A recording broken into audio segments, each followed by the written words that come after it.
You're watching 48 Fastcast. All right, y'all, 7:01. It is a 48 first alert weather day for the extreme and oppressive heat today. Just going to be real bad out there. Yeah, it's going to be really hot today, so you definitely want to make sure you're taking care of yourself and not doing things too strenuous activities out there as well. Yeah, we've had some very hot and humid days, but it's going to pale in comparison to what we see today. This will probably go down as the worst day of summer 2025 when it comes to that maximum heat index or feels like temperature. That could be anywhere from 105 to maybe up to 112. And some great advice from the desk there. Just use good common sense. Avoid any strenuous activity from late morning into the afternoon. Even taking the dogs out here this morning, try and get it done early. Extreme heat warning, fairly rare for us in the Tennessee Valley. All the counties in pink, northwest, north central Alabama, as well as middle Tennessee. Know the signs and symptoms of heat-related illness. This goes through 9 o'clock. Orange counties have a heat advisory, just as dangerous too. But look at your number in pink here. That feels like temperature climbing by the afternoon into that range of 108 to 112. Small chance of seeing an isolated downpour or storm. A day like today, you would welcome a shower or storm as it might knock down your temperature. Visibility looks great this morning. No fog to worry about.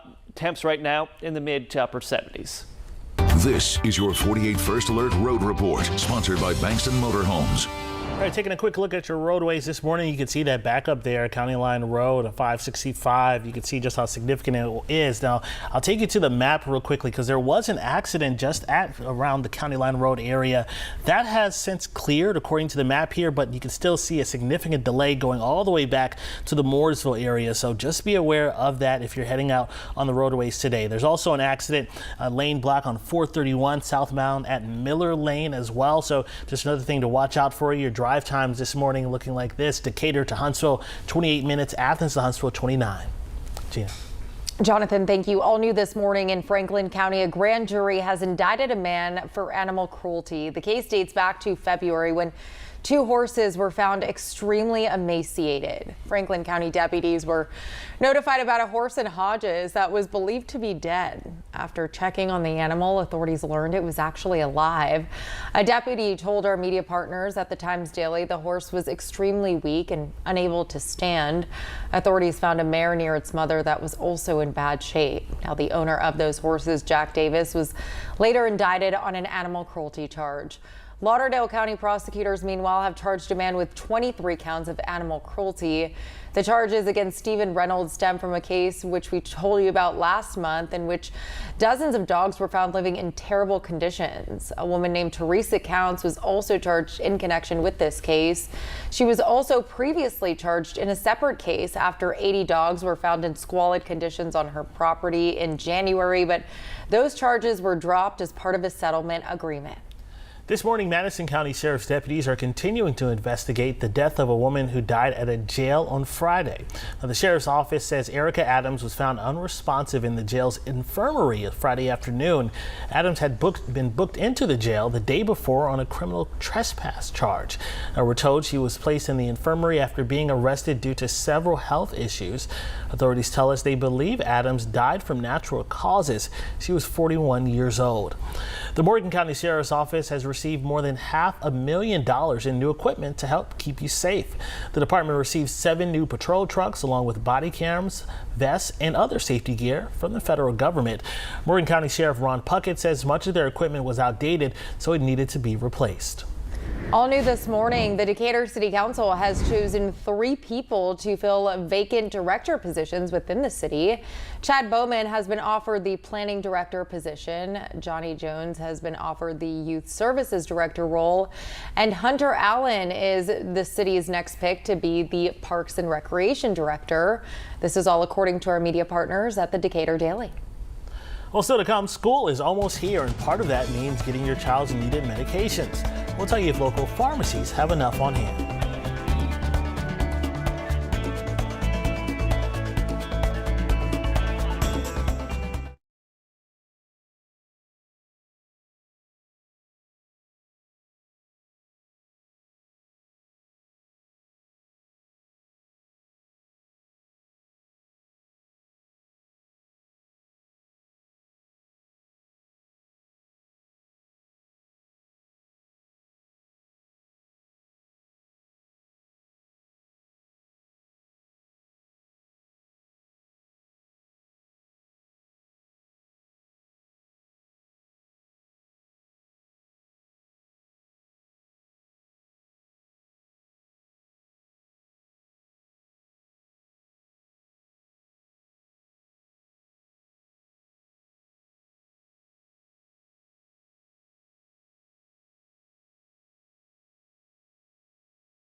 Welcome back. For almost 3 years, we've been telling you about an ongoing ADHD medication shortage. Yeah, with parents getting ready to send their kids back to school, 48 is on your side with what you need to know before you head up to the pharmacy to pick up their prescription. Now, for the past few years, parents have reported they've had difficulty getting their hands on ADHD medications like Adderall during this time. However, Director of Pharmacy at Star Market, Trent McLemore, says they're not experiencing any shortages right now. He says Star Pharmacy has plenty on hand, but that could change with the back-to-school demand. The prevalence of those prescriptions has gone down tremendously, so the demand has gone down some. The manufacturers have been able to catch back up on what they need to make. It is not nearly what it was 2-3 years ago at all. McLemore says he believes we're on the tail end of the shortage that's been going on for 3 years now. Now, if you need to get your prescription filled, he recommends calling ahead to verify the pharmacy does have it. Today is a 48 First Alert Weather Day, sponsored by Mr. Rooter Plumbing for all your emergency plumbing services. Well, good morning once again, everyone. 48 First Alert Weather Day for your Tuesday as well as for Wednesday. Dangerous heat and humidity combination. Heat-related illnesses on a day like today, it will happen very quickly. Make sure you're taking in plenty of water, staying hydrated, mix in a few sports drinks, get some electrolytes, and avoid too much caffeine. At least our temperature trend going in the right direction. I've had enough heat and humidity for one summer. I know it happens every summer, but we could use a little break, and that break is coming this weekend. We're also looking at higher chances of rain showers and storms starting Wednesday afternoon, so tomorrow afternoon, early evening through parts of the day Thursday, and I think Friday afternoon and evening looking pretty wet too. Anywhere from ½ an inch to an inch or more of rainfall possible for Wednesday all the way through Friday night. We do have a breeze today out of the north, 5 to 10. Fishing forecast. Get out there early and then get off the water. We are looking at the potential for some isolated showers and storms popping up today, similar to what we had yesterday, but I think most of us end up staying dry. There's your 10-day forecast. Look at those low to mid 80s coming Saturday and Sunday. Parts of the weekend will bring some periods of showers and storms, but I'm just looking forward to some cooler temps myself. I think we all are, Eric, for sure. Yeah. All right, thank you so much for joining us here for the Fastcast. Make sure to tune back in for Tennessee Valley Living and the noon show with Jada and Gina. We'll see you later.